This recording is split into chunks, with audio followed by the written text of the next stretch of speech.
read the white paper of this presentation? One guy. You guys are kidding me? Okay. I spent so much time writing a proper white paper with all the details, how it works and stuff. So if you guys are serious about the security, you please download the white paper.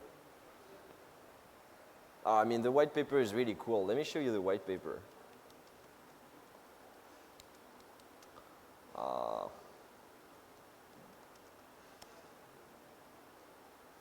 Okay, it looks badass academic with all references and stuff. Writing this takes ages. All right, so next time I don't come if you don't read the white paper. So the slides are on SlideShare. This is a presentation I actually gave a few times before. I gave it at the conference we do in France, which is called NullCon. I used to organize Akito with Philip, and like we sort of split up, and now we have like 2 good conferences. So they do Akito, and we do NullCon, which is focused only basically on reverse engineering and problem solving. The rationale behind it is that I think we've been doing, vulnerability assessment and stuff like that for way too long, and this fails at making a difference. Antivirus has been a failure over the past 20 years or so. I don't mean to be assaultive to anybody, right? But like, I think from a research perspective, we must focus on proving things, and if we want to have an impact in the industry, this is what is important. So in this respect, we have a conference which is focusing on this only. So the slides got a lot of attention. They've been downloading more than 80,000 times now. Usually when you do a good presentation at Black Hat, you get like 1,000 hits. So when you get like 80,000, it's like, okay, you put your finger on something important. Just a slide of introduction. So yeah, I'm French myself.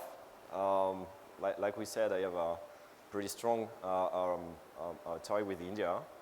I'm currently working in Sydney, but my company, we have a company in France and a branch in Australia. What we do essentially is working for the major companies in the world. Like, we don't do the top 500, we do the top 50. What we do for them is essentially due diligence. Like, instead of buying from data sheets, you wouldn't buy a car without test driving it, right? But what people do when they invest millions of dollars many times is like they buy from data sheets. Oh yeah, the vendor said it's cool, so it must be cool. And since, okay, this is reaching to an end, they essentially call me and they tell me like, okay, tell me what the vendor does not know about his own product. So we try to like do reverse engineering from a security standpoint, hopefully report a few vulnerabilities, and this is a good occasion to see how they behave. Like if they tell you, oh, we're not going to patch this, you say, okay, we're not buying your product. Or if they tell you, oh yeah, we need more money to patch it, that's cool, man, we're not buying your product. And essentially, this is actually making a change in the industry, little by little. So my English is terrible. I'm French. I live in Australia, so I have a terrible Aussie accent. If you guys don't understand what I'm saying, you please stop me and ask questions. All right, let's do it. So this is about hardware backdooring. Since I don't exactly like to feed script kiddies, I'm not making the malware itself available. That being said, you will soon understand that everything is actually built on top of open source, and this is one of the cool things about the backdoor itself.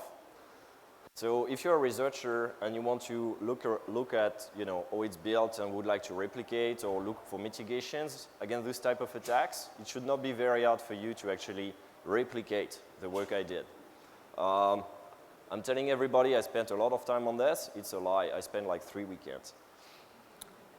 So the whole point of this proof of concept, why bother? The whole point is to prove that the Intel architecture is actually plagued by legacy and that it's, pardon my French, completely fucked. If you ask me, it's still the best platform we have. If you look at anything else like Power 7, Spark architecture, whatever, like those big irons, it's heap worse. So this is why I think it's interesting to have a deeper look at the architecture of Intel. The rationale behind it is that, okay, if you cannot trust your hardware, everything you're doing on top of it is nonsense, right? If the hardware itself, before being delivered to you, has been backdoored, any computation you're doing on it, it's nonsense. Okay, like I said during the introduction the other day, I like problems which cannot be fixed. And I think this is exactly what we should disclose at conferences, not to kill bugs, and to actually start a thought process or to fix stuff which is relevant to this industry. So in this case, you will see there is no solution to that. If you find one, like I'd be very happy to discuss this via email or whatever, or catch me up for Mommy, I quit smoking. Catch me up for a cigarette. Okay, another thing. So we're going to try to backdoor essentially the BIOS plus a few other things. I will show you. Some people told me, oh yeah, this has been done before. This is not cool, blah, blah, blah. We know it's possible. Right. What we know is possible is to target one BIOS. What we did here is target like 200 different motherboards. So that's 100 orders of magnitude better. By the way, I love the answer of Intel. I mean, when you go to Black Hat and stuff and your talk attracts a bit of attention, you got heaps of journalists asking you like, okay, we'd like to, to explain like what you've done and stuff like that. And they asked, Forbes magazine, for instance, interviewed me and asked Intel, what is your official stay on this? And the official answer from Intel was like, something like, yeah, we knew about it, blah, blah. It's not so cool. And 2 months later, Intel invited me to the internal security conference. So I think it's actually very relevant.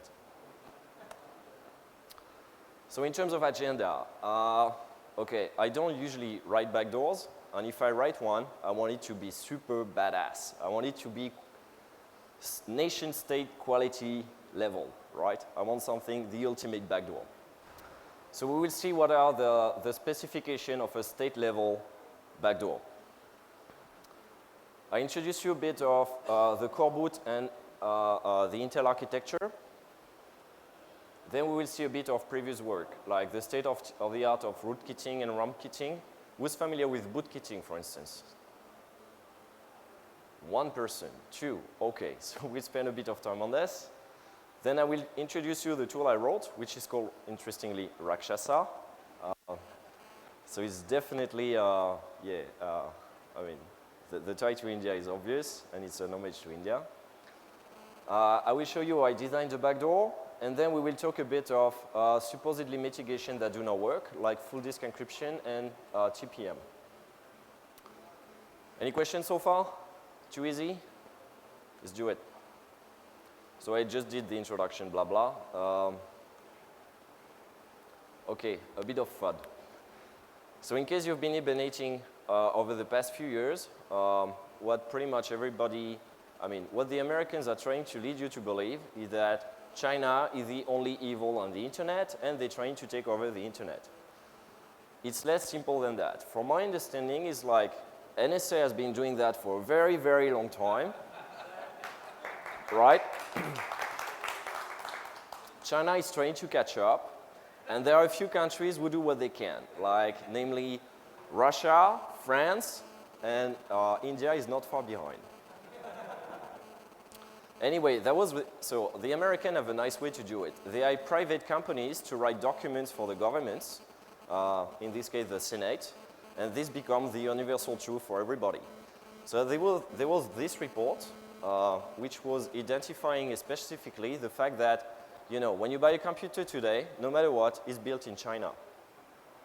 If you buy routers and stuff like that, no matter what, it's built in China. And there is actually a risk of someone backdooring the supply chain itself. Like, even if, the manufacturers are nice people, let's assume that, before your laptop is actually delivered to you, it goes into the hand of X people, and there is zero traceability. When you buy your new computer, like, okay, mine is a Lenovo, I have no idea who got this computer in their hands before, but implicitly you trust them.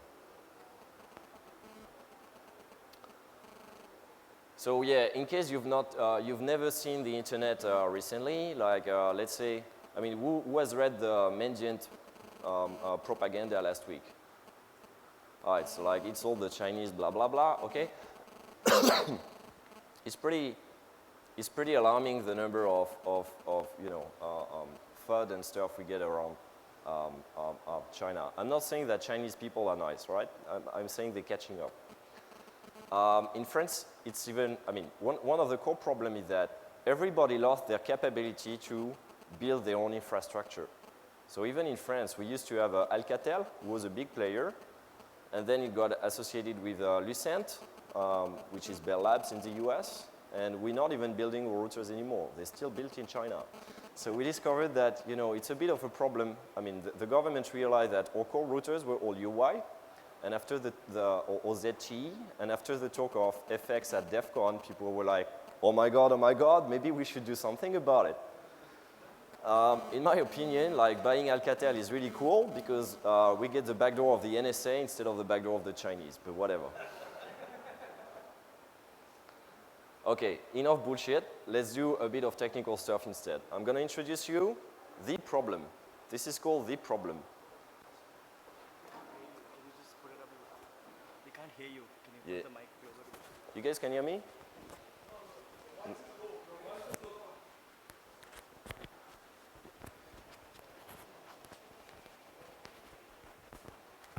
Is it better? Right. Oh, by the way, you didn't ask me why I'm wearing a suit, like yesterday and the day before.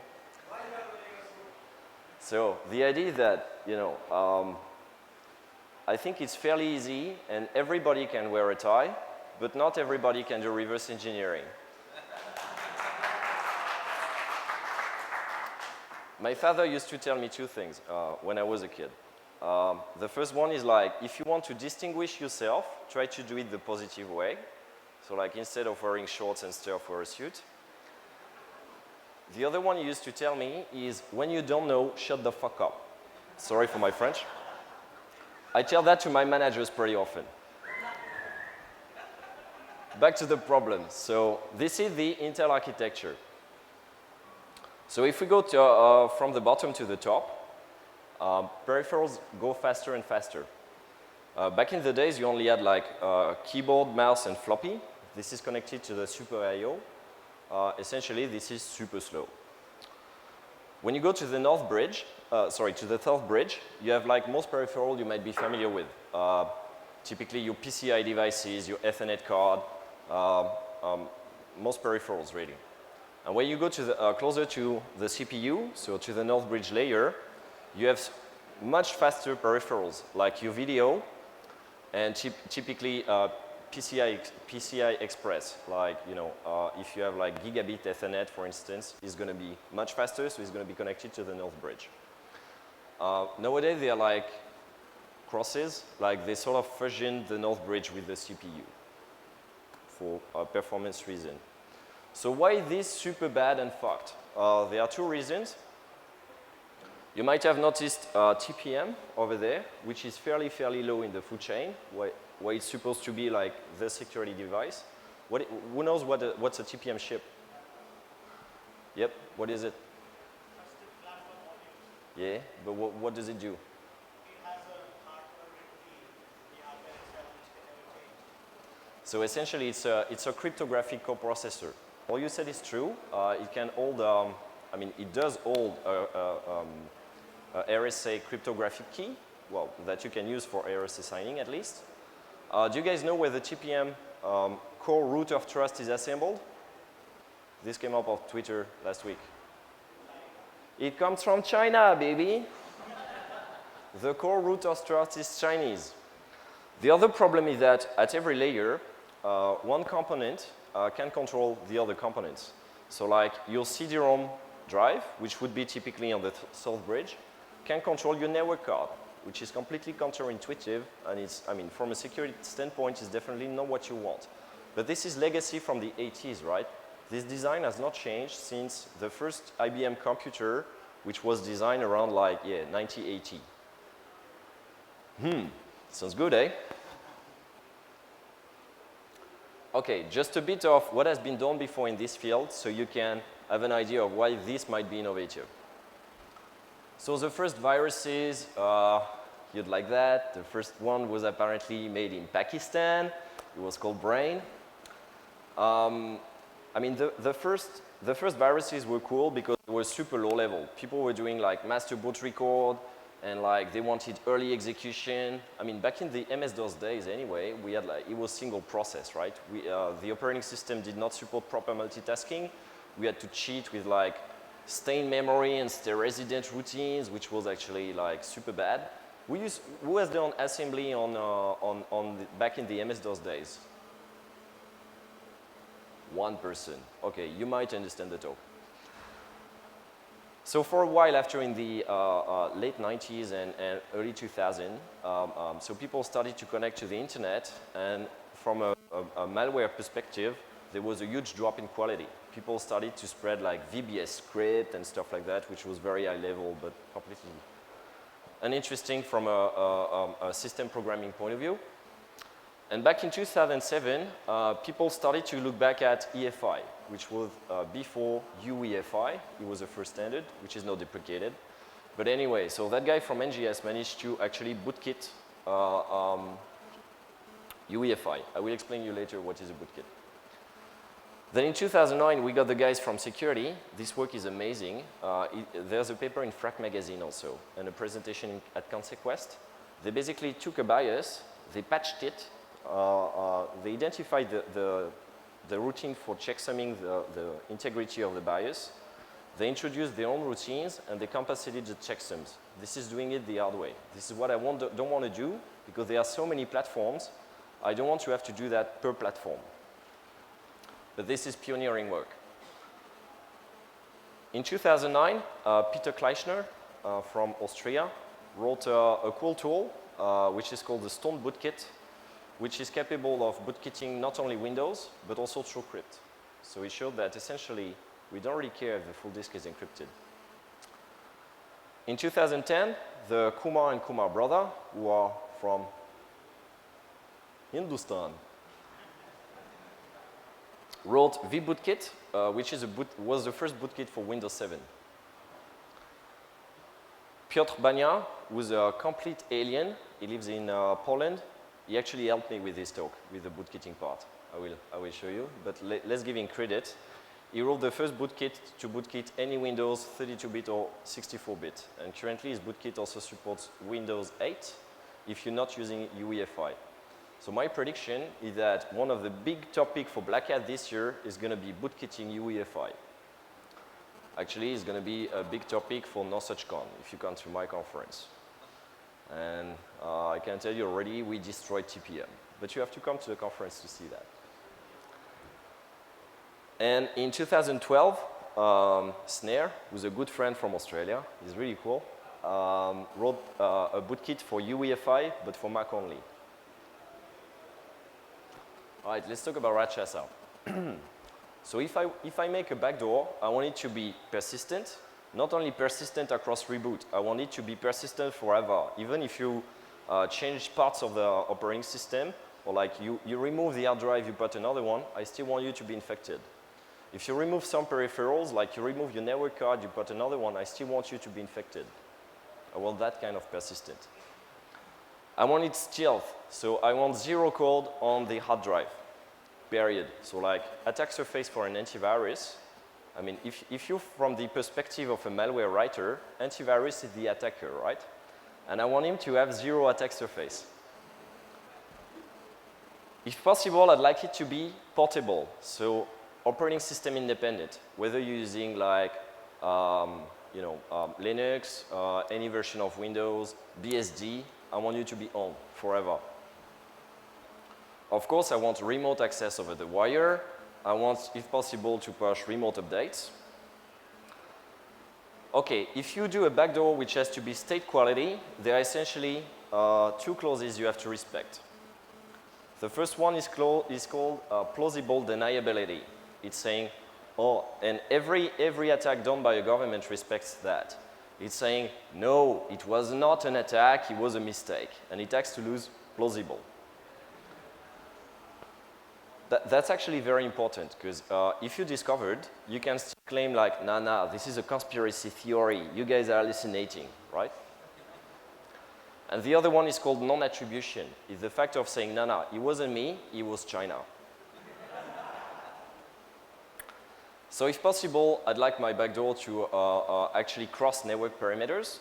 So like, you know, if you to attack either a government agency or a large company, it's fairly reasonable to assume they do have firewalls with authentication, they do have network segregation. It's not always true, but like, let's assume the worst case scenario. So yeah, firewalls, authentication proxies, it goes without saying, I don't want the thing to be detected by antiviruses, but okay, that's not really the hot bit. I want it to bypass like IDS, IPS, all those things. And I'd like some degree of redundancy in case something goes wrong. Looks like something reasonable for the perfect backdoor? Would you like to add something? All right, so let's try to do that. So this is a typical corporate network. You have the end user who's, I mean, the quality of, I mean, they perceive the quality of their computer by the color of it, usually. Before reaching the internet, you have a big fat firewall with authentication proxy, which means, and it does proper, let's assume it does proper DNS segregation and stuff like that, so you cannot cheat and do TCP over DNS, for instance. The only way to exit to the internet is actually first to authenticate to the proxy, period. And in the middle, you can have some toys like IDS, IPS, deep packet inspection, all those stuff that do not really work. That looks like a typical network proxy. I mean, a network of a large company? Okay, so what is supposed to happen is the end user is going to authenticate via Active Directory or whatever protocol to the authentication proxy, and then only they have access to the cloud. So the first thing we can do, if we're attacking end users, is something like this. We sit in the parking slot with the Wi-Fi, and we get the BIOS to, I mean, if the BIOS has its own Wi-Fi stack, so it's not asking permission to like, you know, Windows or whatever, if the BIOS has its own network stack, we can just have the user to connect to the Wi-Fi of the attacker.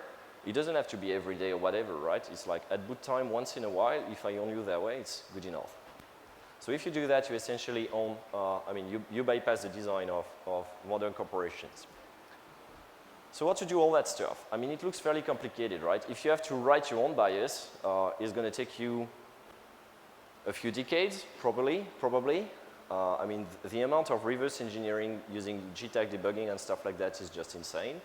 Most people do not publish data sheets. So what I use is actually open source components.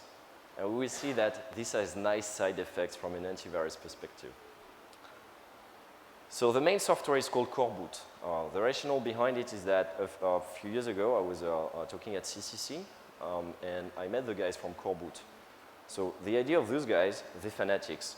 What they said is like, okay, we want an open source laptop, but not just the operating system. We want every firmware to be open source. So I said, okay, let's write an open source BIOS. It used to be called Linux BIOS, and now it's called Coreboot. And it's still a project which is very much alive. And those guys are crazy. Like, they actually take BIOSes, which are proprietary, and they reverse it using GTAG, and they make an alternative, an equivalent open source software. It's a lot of work. So they did most of the work for me, really. Coreboot is really the back end of the BIOS, which is responsible for the BIOS post. It means that it's responsible, it's the first, I mean, you guys know our computer boots.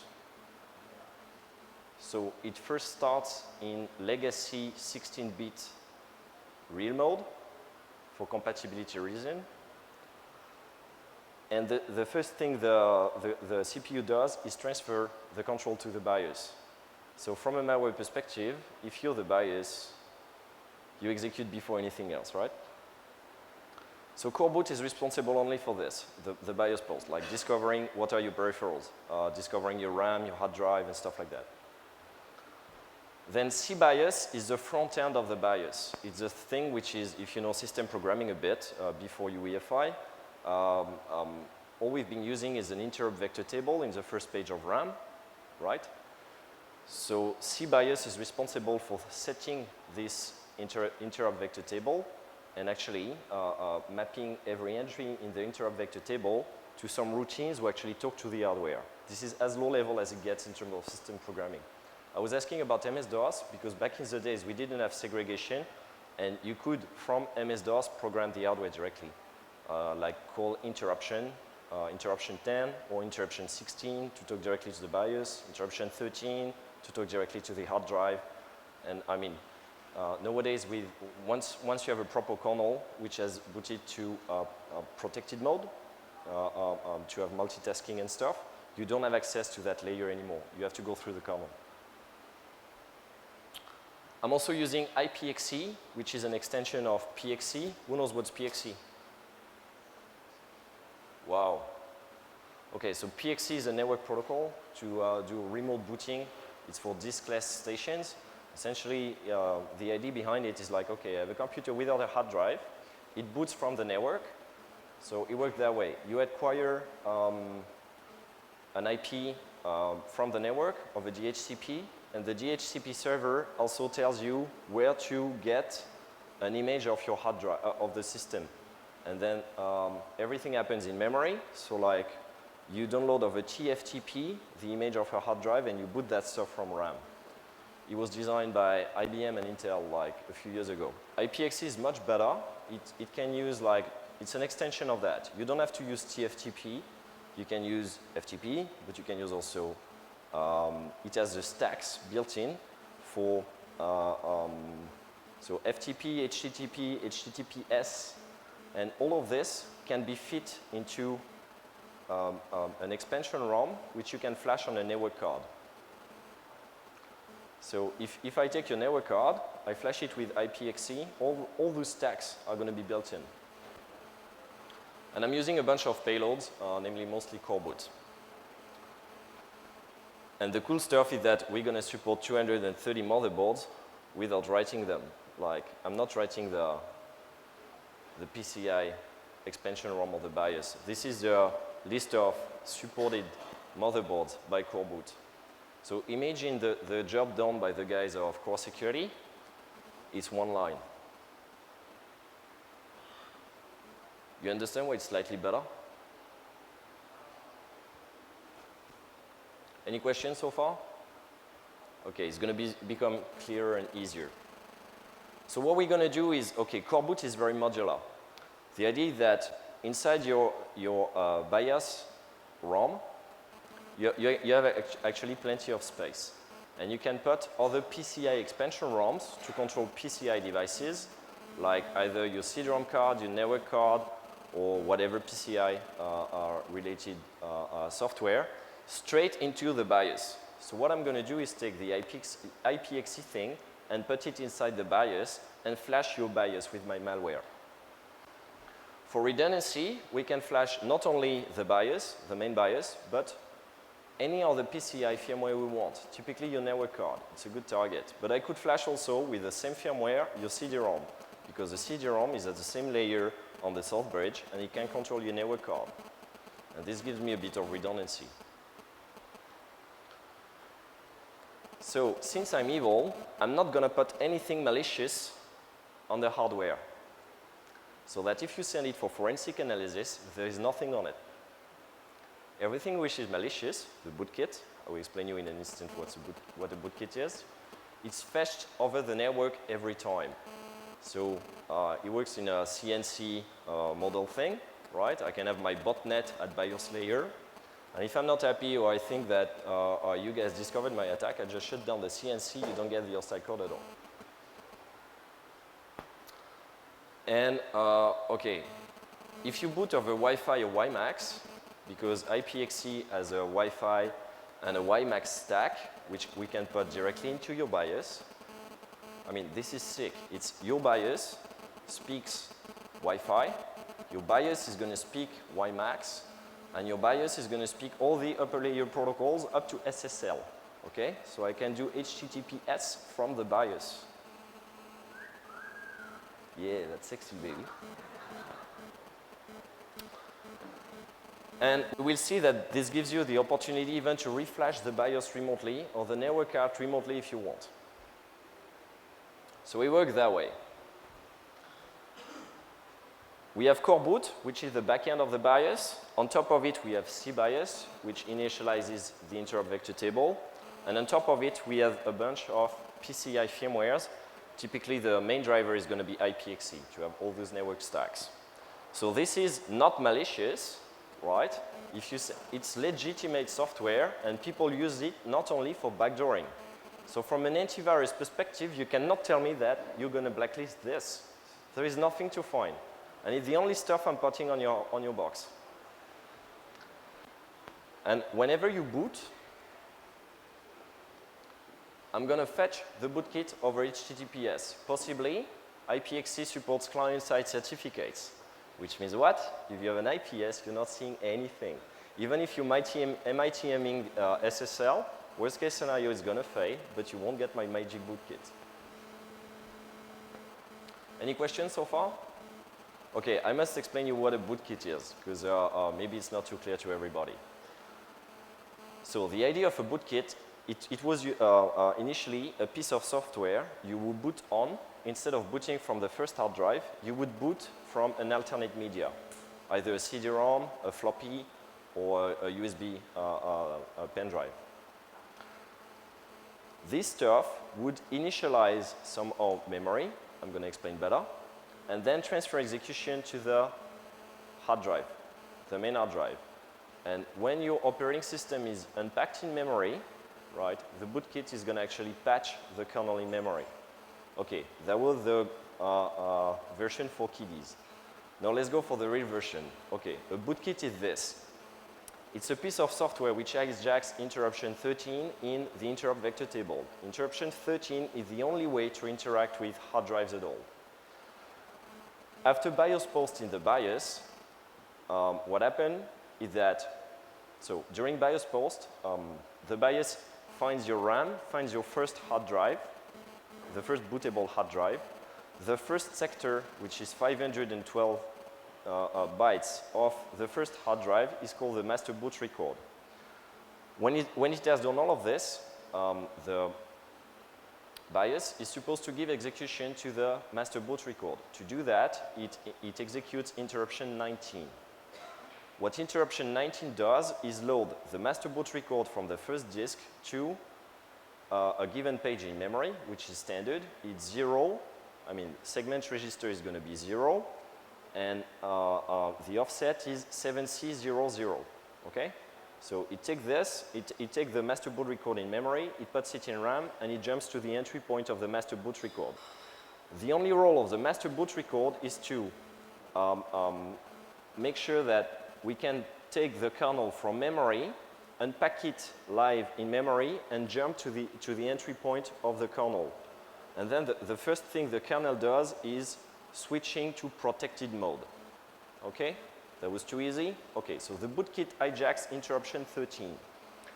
By doing so, every time the master boot record is going to try to access the disk to unpack the kernel, we can say, okay, you're trying to read this page or that page, and I don't have to give you the exact same page.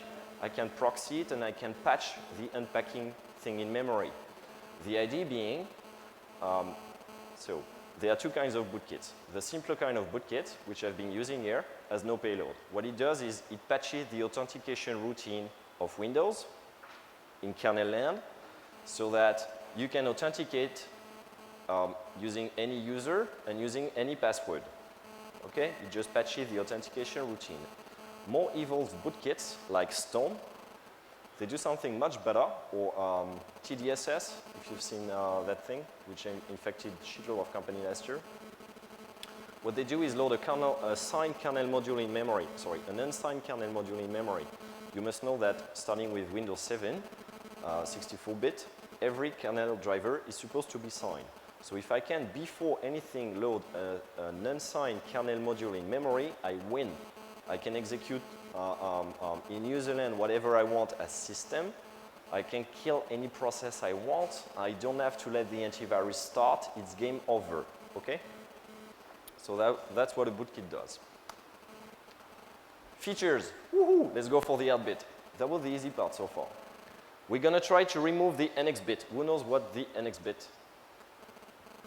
Are you guys kidding me? You're not writing exploits? I mean, back in the days, Intel CPU were as shitty as IBM CPUs, which means everything which was mapped in memory was read, write, execute. It's actually not true. It was either read, execute, or write, execute. But it means that everything which was in memory was executable. This is terrible from an exploitation perspective. It means, for instance, your stack was executable, or your heap was executable, which is completely pointless. So we're going to remove this bit.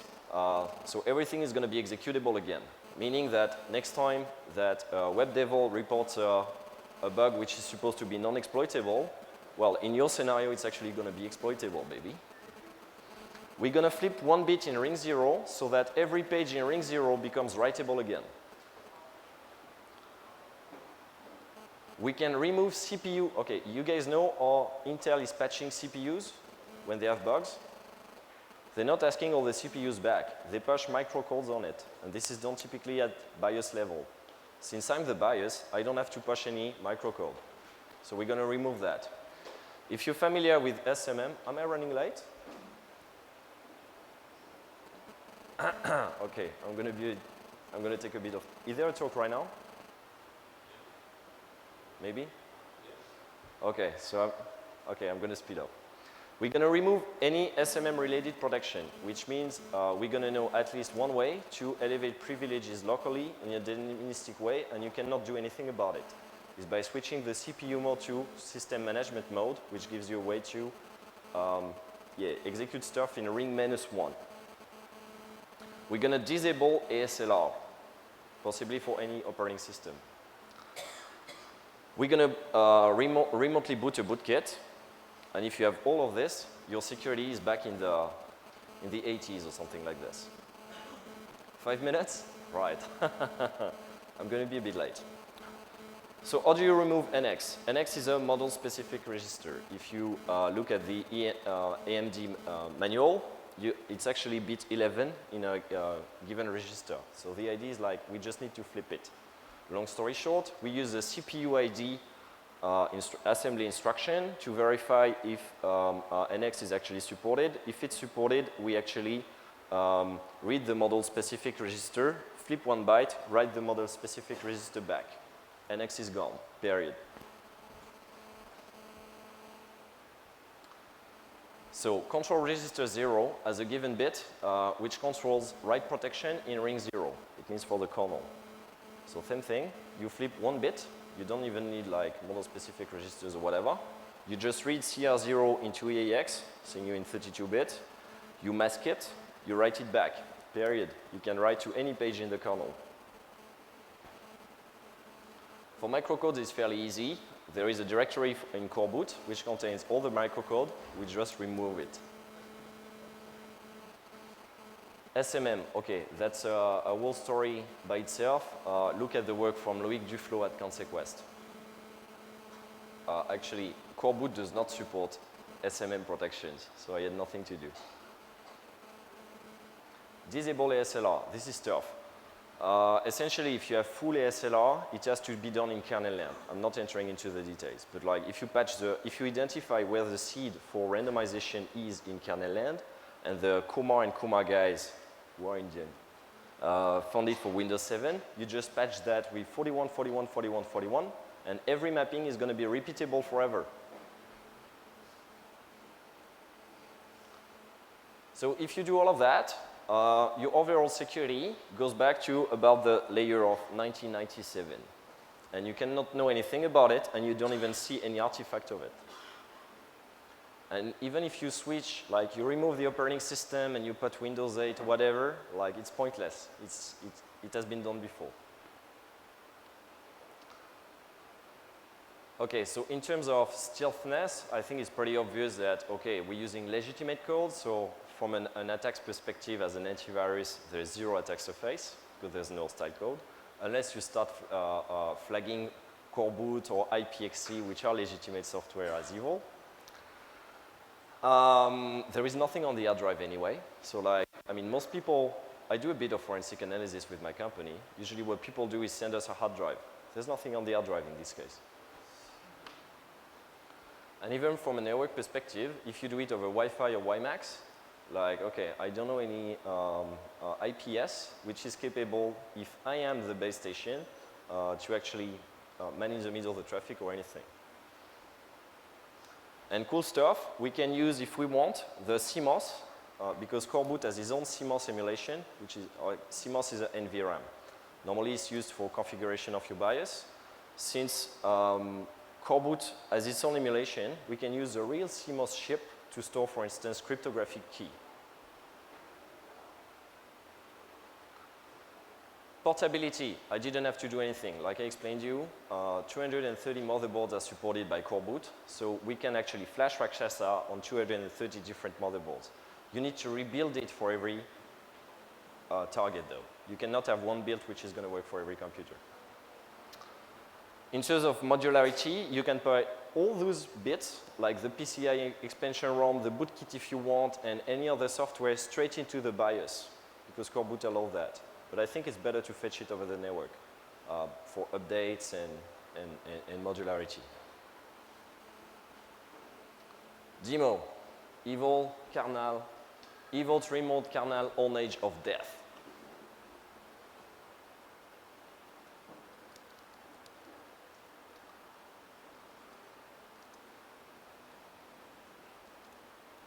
So thank you for staying until now. I know it was a bit technical, and can you guys read that? I'm using KVM. I'm booting a different BIOS from the original one, which is called Rakshasa. I'm setting a Wireshark just to sniff the HTTP traffic. I'm doing this into an emulator because if I do that on a read box, you won't see anything. So we're going to do this via KVM. Okay, so KVM is booting Windows, as expected.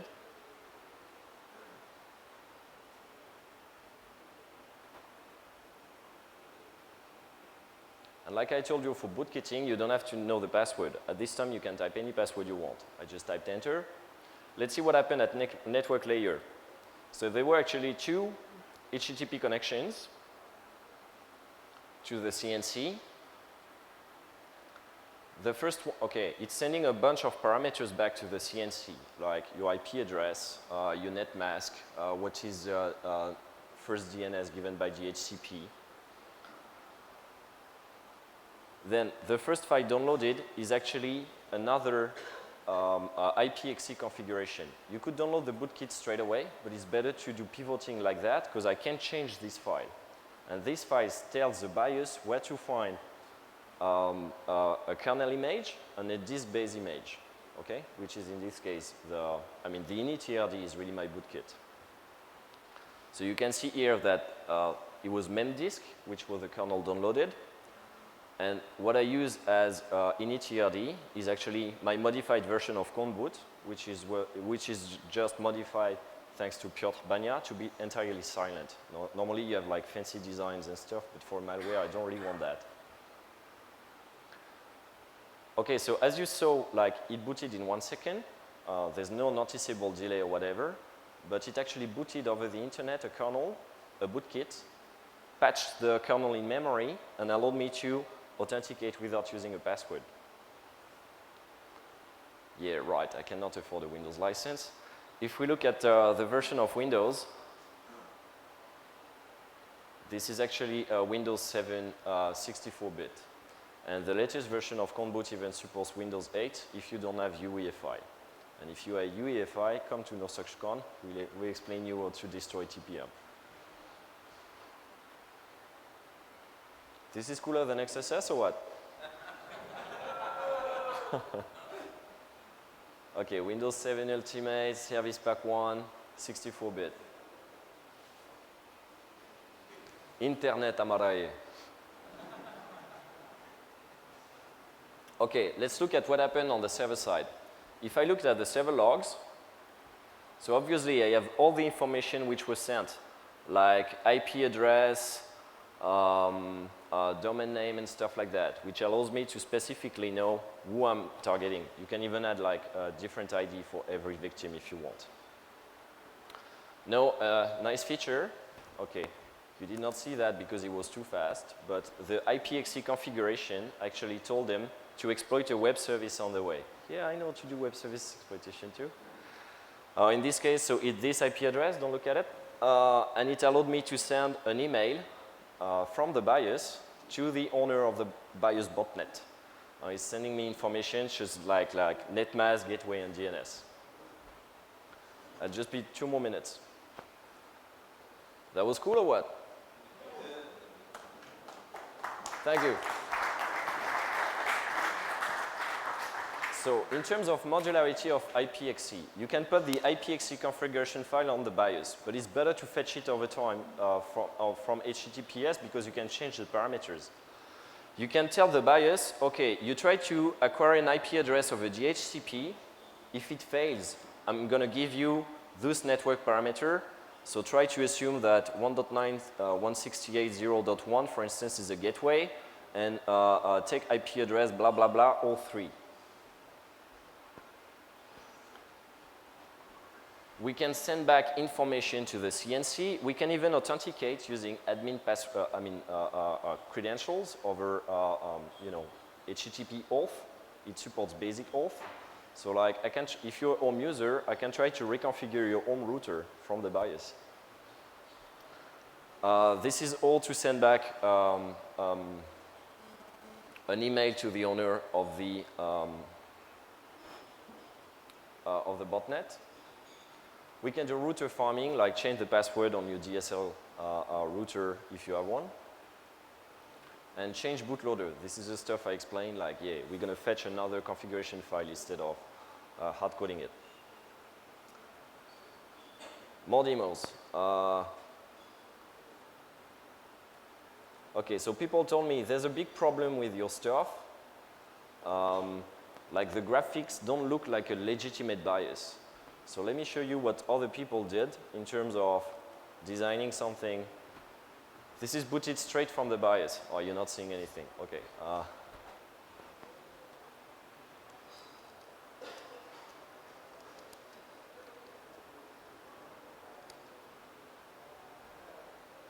Can you see this?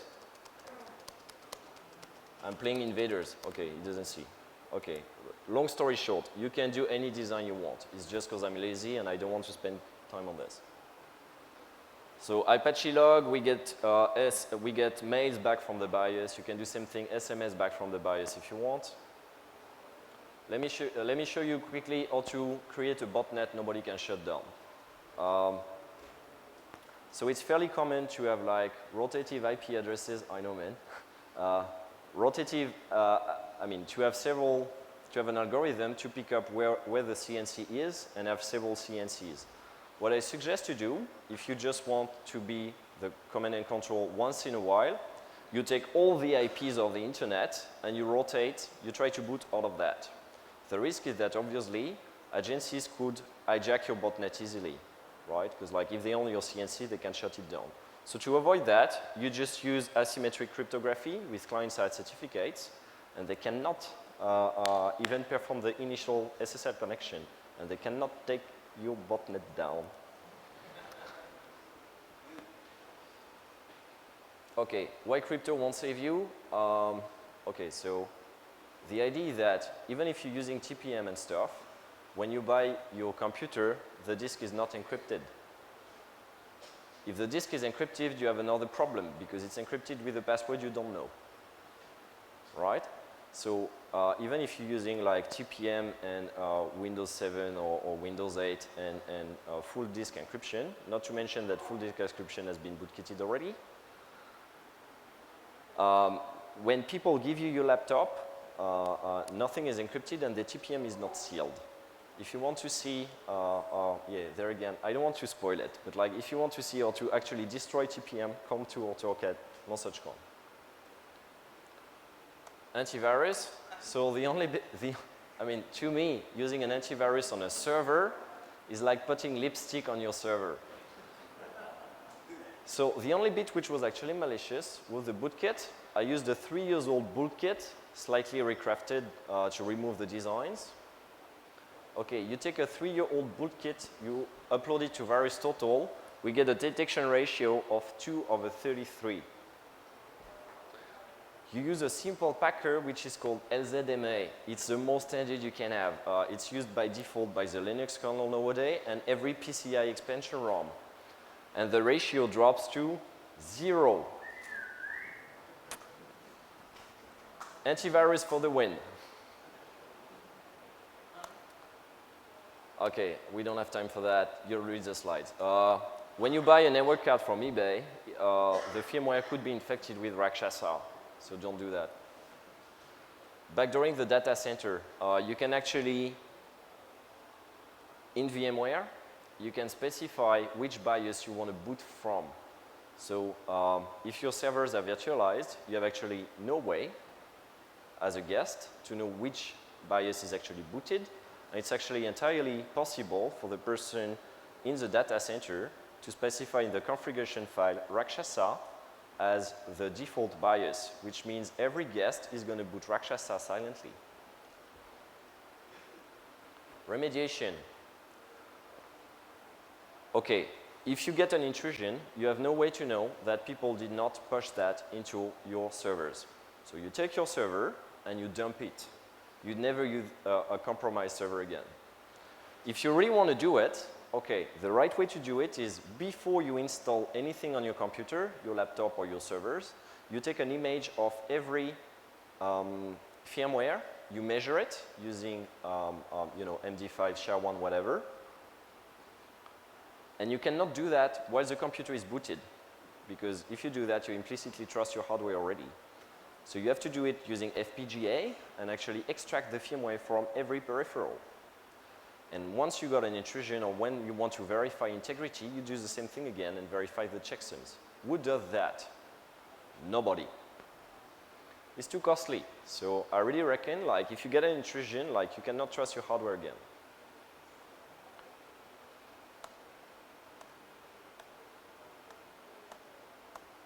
Too easy, too easy.